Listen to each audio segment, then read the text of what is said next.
ಶಿರಸಿಯ ಮಾರಿಕಾಂಬಾ ಸರ್ಕಾರಿ ಪ್ರೌಢಶಾಲೆಯ ಉಪ ಪ್ರಾಂಶುಪಾಲರಾಗಿ ಸೇವೆ ಸಲ್ಲಿಸುತ್ತಿದ್ದ 56 ವರ್ಷದ ಯಜ್ಞೇಶ್ವರ್ ಆರ್ ನಾಯ್ಕ್ ಹೃದಯಾಘಾತದಿಂದ ನಿಧನ ಹೊಂದಿದ್ದಾರೆ. ಮೃತರು ಪತ್ನಿ, ಇಬ್ಬರು ಪುತ್ರಿಯರು ಮತ್ತು ಅಪಾರ ವಿದ್ಯಾರ್ಥಿ ಸಮೂಹ ಹಾಗೂ ಶಿಕ್ಷಕ ವೃಂದದವರನ್ನು ಬಂಧು ಬಳಗವನ್ನು ಅಗಲಿದ್ದಾರೆ.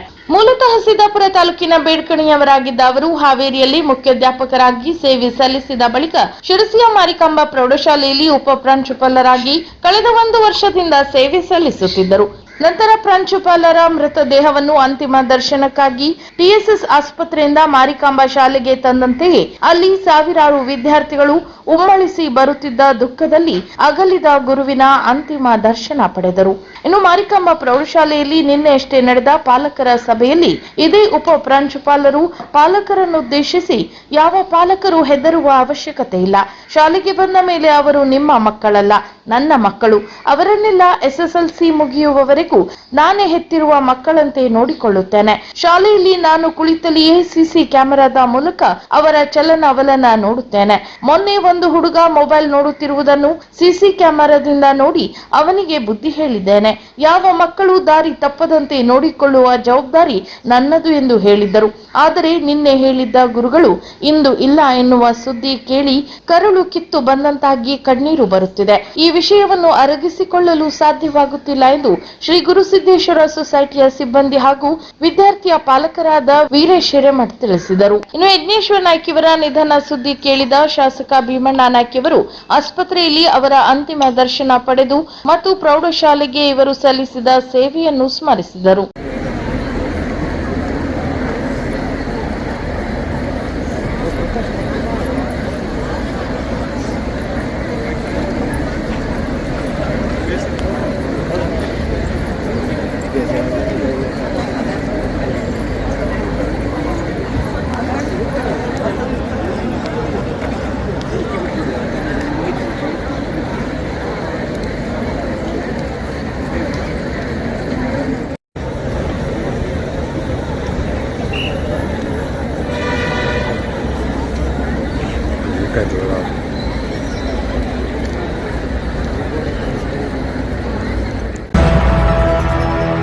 ಶಿರಸಿಯ ಪ್ರತಿಷ್ಠಿತ ಚಂದನ ಶಾಲೆಯ ಶಿಕ್ಷಕಿಯಾಗಿದ್ದ ಮಾದೇವಿ ಕಿರಣ್ ನಾಯ್ಕ್ ಶನಿವಾರದಂದು ನಿಧನರಾಗಿದ್ದಾರೆ.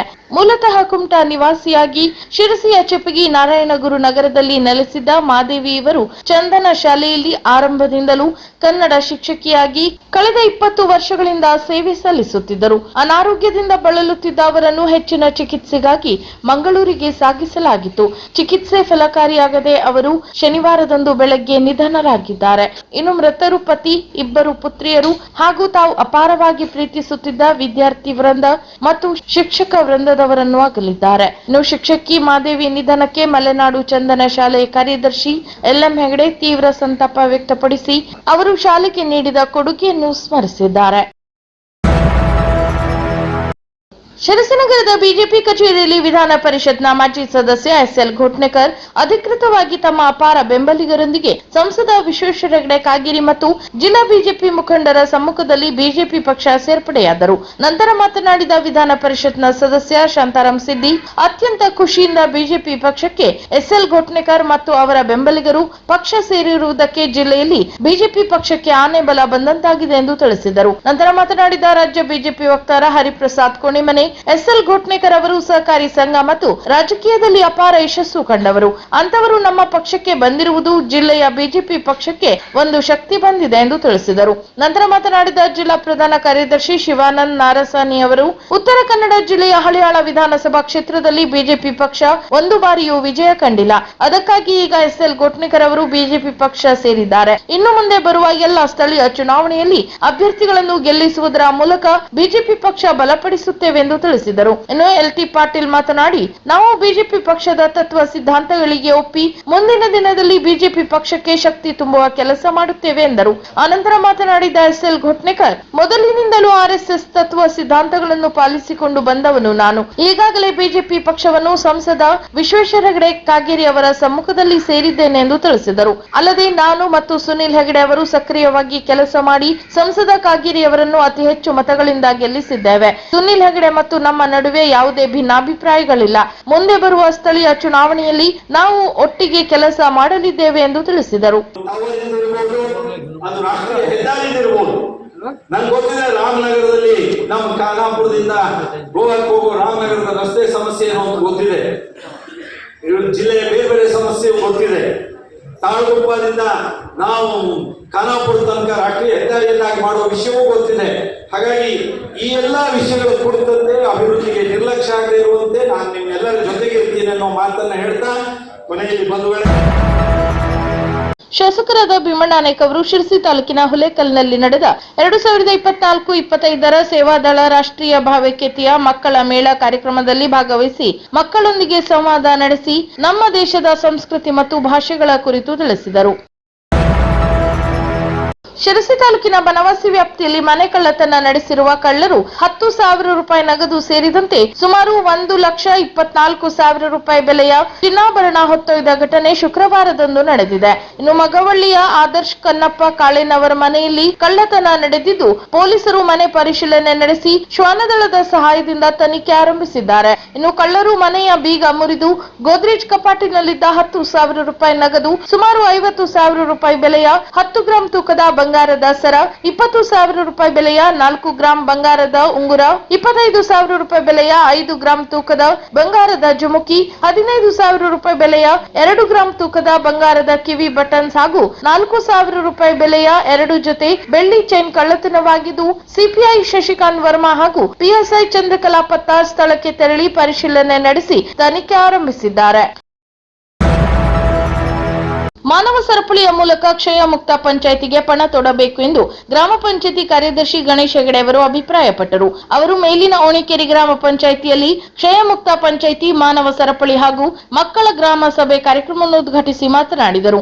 ಉತ್ತರ ಕನ್ನಡ ಜಿಲ್ಲಾಡಳಿತ ಪಂಚಾಯತ್ ರಾಜ್ ಇಲಾಖೆಯ ಮೂಲಕ ಉತ್ತರ ಕನ್ನಡ ಜಿಲ್ಲೆಯಲ್ಲಿರುವ ಎಲ್ಲಾ ಗ್ರಾಮ ಪಂಚಾಯಿತಿಗಳಲ್ಲಿ ಕ್ಷಯ ಮುಕ್ತ ಪಂಚಾಯಿತಿ ಕಾರ್ಯಕ್ರಮ ಏರ್ಪಡಿಸಿದ್ದು ಕ್ಷಯರೋಗ ನಿರ್ಮೂಲನೆಗಾಗಿ ನಾವೆಲ್ಲರೂ ಪಣ ತೊಡಬೇಕಿದೆ ಎಂದರು. ಇದು ಮುಖ್ಯವಾಗಿ ಈ ಕ್ಷಯರೋಗ ಬಂತು ಅಂದರೆ ಒಬ್ಬ ದುಡಿಯುವ ವ್ಯಕ್ತಿಯನ್ನೇ ಈ ಮನುಷ್ಯನಲ್ಲಿ ದುಡಿಯುವ ಸಾಮರ್ಥ್ಯವನ್ನೇ ಹೋಗಲಾಡಿಸ್ಬಿಡ್ತದೆ. ಹಾಗಾಗಿ ಇದು ದೇಶಕ್ಕೆ ಒಂದು ಮಾರಣಾಂತಿಕ ಕಾಯಿಲೆ ಆಗಿದೆ. ದೇಶದ ಅಭಿವೃದ್ಧಿಗೆ ತುಂಬ ತೊಂದರೆದಾಯಕವಾಗಿದೆ. ಆ ನಿಟ್ಟಿನಲ್ಲಿ ನಾವೆಲ್ಲ ಇಲ್ಲಿ ಸೇರಿ ಮಾನವ ಸರಪಳಿಯನ್ನು ನಿರ್ಮಾಣ ಮಾಡುವ ಮೂಲಕ ಇನ್ನು ಕ್ಷಯರೋಗ ಚಿಕಿತ್ಸಾ ಮೇಲ್ವಿಚಾರಕ ಉದಯ್ ಶಂಕರ್ ಅವರು ಈ ವೇಳೆ ಮಾತನಾಡಿ, ಕ್ಷಯರೋಗವು ಒಬ್ಬರಿಂದ ಒಬ್ಬರಿಗೆ ಹರಡುವ ಸಾಂಕ್ರಾಮಿಕ ರೋಗವಾಗಿದ್ದು ಅದನ್ನು ನಾವು ಸರಪಳಿಯ ಮೂಲಕ ಎಲ್ಲರೂ ಕೈಜೋಡಿಸಿ ಅದನ್ನು ಕಟ್ಟಿ ಹಾಕಿ ಬೇರು ಸಹಿತ ಕಿತ್ತು ಹಾಕಬೇಕಾಗಿದೆ. ಈ ನಿಟ್ಟಿನಲ್ಲಿ ಸಮುದಾಯದ ಸಹಭಾಗಿತ್ವ ಅತಿ ಅವಶ್ಯಕವಾಗಿದೆ ಎಂದರು. ನಂತರ ಅವರು ಕ್ಷಯರೋಗದ ಲಕ್ಷಣಗಳ ಬಗ್ಗೆ ಮಾತನಾಡಿ, 2 ವಾರದ ಕೆಮ್ಮು, ಕಫದಲ್ಲಿ ರಕ್ತ, ಸಾಯಂಕಾಲ ಜ್ವರ ಬರುವುದು, ಊಟ ಸೇರದೆ ಇರುವುದು, ಹಸಿವಾಗದೆ ಇರುವುದು, ದೇಹ ಕ್ಷೀಣವಾಗುವುದು ಇವು ಕ್ಷಯರೋಗದ ಲಕ್ಷಣಗಳಾಗಿದ್ದು ನಮ್ಮ ಸುತ್ತಮುತ್ತಲೂ ಇಂತಹ ಲಕ್ಷಣ ಇರುವವರು ಕಂಡು ಬಂದಲ್ಲಿ ತಕ್ಷಣ ಪತ್ತೆ ಹಚ್ಚಿ ಶೀಘ್ರ ಹಾಗೂ ಉಚಿತ ಚಿಕಿತ್ಸೆಯನ್ನು ಪಡೆಯುವ ಮೂಲಕ ಪ್ರತಿಯೊಬ್ಬ ಕ್ಷಯರೋಗಿಯೂ ಗುಣಮುಖವಾಗಿ ನಮ್ಮ ಊರು ಕ್ಷಯಮುಕ್ತ ಊರು ಅಥವಾ ಕ್ಷಯಮುಕ್ತ ಪಂಚಾಯಿತಿ ಆಗಬೇಕೆಂದು ಅವರು ಕರೆ ನೀಡಿದರು. ಕ್ಷಯರೋಗಿಯನ್ನಲ್ಲ, ಬನ್ನಿ ಕ್ಷಯರೋಗವನ್ನು ತಡೆಗಟ್ಟೋಣ. ಕ್ಷಯರೋಗ ಕುರಿತು ಉತ್ತಮ ಔಷಧಿ ಸತತ ತೆಗೆದುಕೊಂಡರೆ ವಾಸಿಯಾಗುವುದು ಬೇಗನೆ. ನಂತರ ನಡೆದ ಗ್ರಾಮ ಸಭೆಯಲ್ಲಿ ಸಾಲ್ಕಣಿ ಪ್ರಾಥಮಿಕ ಆರೋಗ್ಯ ಕೇಂದ್ರದ ಕ್ಷೇತ್ರ ಆರೋಗ್ಯ ಶಿಕ್ಷಣಾಧಿಕಾರಿ ಶ್ರೀಮತಿ ಮಹಾಲಕ್ಷ್ಮಿ ನಾಯ್ಕ ಅವರು ಎಲ್ಲಾ ರೋಗಗಳ ಬಗ್ಗೆ ಹಾಗೂ ಅನುಸರಿಸಬೇಕಾದ ಕ್ರಮಗಳ ಕುರಿತು ಸಮಗ್ರ ಮಾಹಿತಿ ನೀಡಿದರು. ಇನ್ನು ಕಾರ್ಯಕ್ರಮದಲ್ಲಿ ಆರೋಗ್ಯ ನಿರೀಕ್ಷಕ ಗಣೇಶ್ ಶೇಟ್ ಅವರು ಕ್ಷಯ ಮುಕ್ತ ಪಂಚಾಯಿತಿಯ ಪ್ರತಿಜ್ಞಾವಿಧಿ ಬೋಧಿಸಿದರೆ, ದತ್ತಾತ್ರೇಯ ಹೆಗಡೆ ಸ್ವಾಗತಿಸಿದರು. ಗ್ರಾಮ ಪಂಚಾಯಿತಿ ಅಧ್ಯಕ್ಷರಾದ ರಾಜೇಶ್ವರಿ ಜೋಶಿ ಹಾಗೂ ಸದಸ್ಯರಾದ ಜಿವಿ ಹೆಗಡೆ ಅವರು ಕ್ಷಯರೋಗದ ಬಗ್ಗೆ ಪ್ರಾಸ್ತಾವಿಕ ಮಾತನಾಡಿದರೆ, ರಚನಾ ಹೆಗಡೆ ಅವರು ವಂದಿಸಿದರು. ಅಂತೆ ಕಾರ್ಯಕ್ರಮದಲ್ಲಿ ಆರೋಗ್ಯ ಮತ್ತು ಇತರ ಇಲಾಖೆ ಸಿಬ್ಬಂದಿಗಳು, ಗ್ರಾಮ ಪಂಚಾಯಿತಿ ಸದಸ್ಯರು, ಸಿಬ್ಬಂದಿಗಳು, ಶಿಕ್ಷಕರು, ಮಕ್ಕಳು, ಸಾರ್ವಜನಿಕರು ಉಪಸ್ಥಿತರಿದ್ದರು. ಒಬ್ಬರಿಗೊಬ್ಬರು ಕೈ ಜೋಡಿಸಿ ಟಿಬಿ ಮುಕ್ತ ಪಂಚಾಯಿತಿ ಮಾಡಬೇಕು. ನಮ್ಮ ಗ್ರಾಮದಲ್ಲಿ, ನಮ್ಮ ಊರಿನಲ್ಲಿ, ನಮ್ಮ ಪಂಚಾಯಿತಿಯಲ್ಲಿ ಒಂದು ಸಹ ಟಿಬಿ ರೋಗ ಇರಬಾರದು ಅನ್ನುವಂತಹ ಪಣವನ್ನು ತೊಡ್ತಾ ಈ ಮಾನವ ಸರಪಳಿಯನ್ನ ಮಾಡ್ತಾ ಇದೀವಿ. ಈಗ ನಾವು ಒಂದು 2 ನಿಮಿಷ ಹೊರಗಡೆ ಸಾಂಕೇತಿಕವಾಗಿ ಮಾಡೋಣ. ಇದು ಇಡೀ ಜಿಲ್ಲೆಯಲ್ಲಿ ನಡೀತಾ ಇದೆ. ಶಾಸಕರಾದ ಭೀಮಣ್ಣ ನಾಯ್ಕ ಅವರು ಶನಿವಾರದಂದು ಶಿರಸಿಯ ಶಾಸಕರ ಮಾದರಿ ಶಾಲೆಯಲ್ಲಿ ನಡೆದ ಶಾಲಾ ಅಭಿವೃದ್ಧಿ ಸಭೆಯಲ್ಲಿ ಭಾಗವಹಿಸಿ ವಿದ್ಯಾರ್ಥಿಗಳ ವ್ಯಕ್ತಿತ್ವ ವಿಕಸನಕ್ಕೆ ಶಿಕ್ಷಣದ ಜೊತೆಗೆ ಶಿಸ್ತು ಅತ್ಯಂತ ಮುಖ್ಯ ಎಂದು ತಿಳಿಸಿದರು. ಈ ನಿಟ್ಟಿನಲ್ಲಿ ಶಾಲೆಯು ಹೆಚ್ಚಿನ ಕ್ರಮಗಳನ್ನು ಕೈಗೊಳ್ಳಬೇಕೆಂದು ಇದೇ ವೇಳೆ ಸಲಹೆ ನೀಡಿದರು.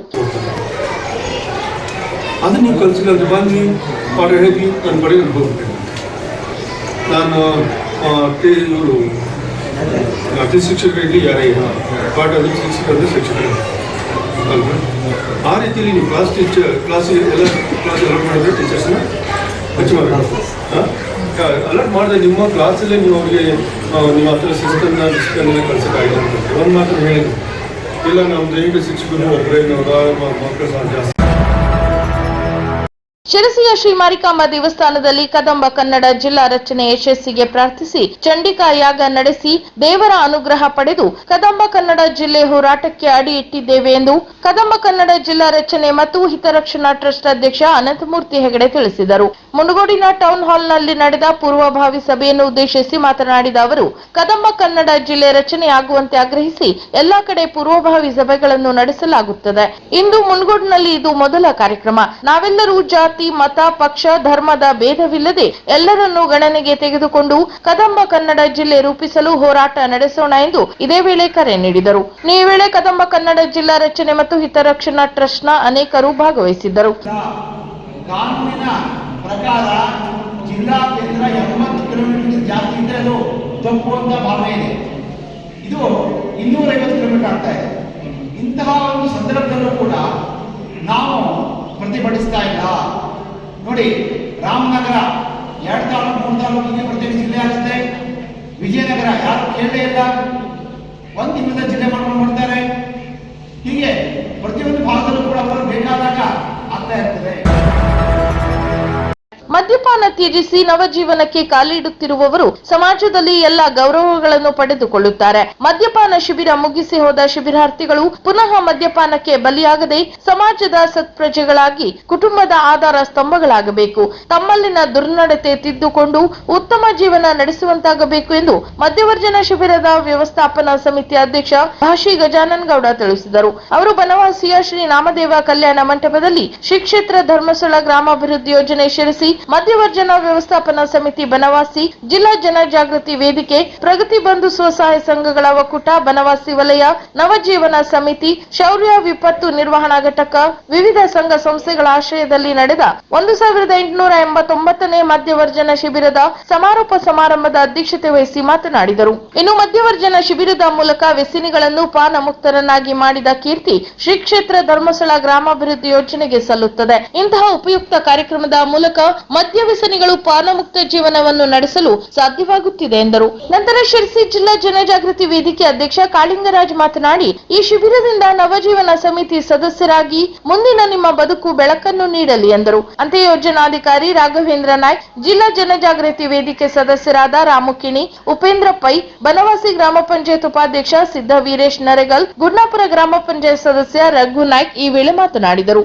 ಈ ವೇಳೆ ಅಖಿಲ ಕರ್ನಾಟಕ ಜನಜಾಗೃತಿ ವೇದಿಕೆ ಯೋಜನಾಧಿಕಾರಿ ಗಣೇಶ್ ಆಚಾರ್ಯ, ವ್ಯವಸ್ಥಾಪನಾ ಸಮಿತಿ ಗೌರವಾಧ್ಯಕ್ಷ ಗಣೇಶ್ ಸಣ್ಣಲಿಂಗಣ್ಣನವರ್, ಶಿಬಿರಾಧಿಕಾರಿ ನಾಗೇಂದ್ರ, ಆರೋಗ್ಯ ಸಹಾಯಕಿ ಜಯಲಕ್ಷ್ಮಿ, ಗ್ರಾಮ ಪಂಚಾಯತ್ ಸದಸ್ಯರಾದ ನಾಗರಾಜ್ ಉಪ್ಪಾರ್, ಜ್ಯೋತಿ ಚೆನ್ನಯ್ಯ, ಸಾಯಿರಾಮ್ ಕಾನಳ್ಳಿ, ಒಕ್ಕೂಟದ ಅಧ್ಯಕ್ಷೆ ಗಂಗಾ ಸಹವಾಸಿ ವೇದಿಕೆಯಲ್ಲಿದ್ದರು. ಇದೇ ಸಂದರ್ಭದಲ್ಲಿ ನಾನಾ ಸ್ಪರ್ಧೆಗಳಲ್ಲಿ ವಿಜೇತರಾದ ನವಜೀವನ ಸಮಿತಿ ಸದಸ್ಯರಿಗೆ ಬಹುಮಾನ ವಿತರಿಸಲಾಯಿತು.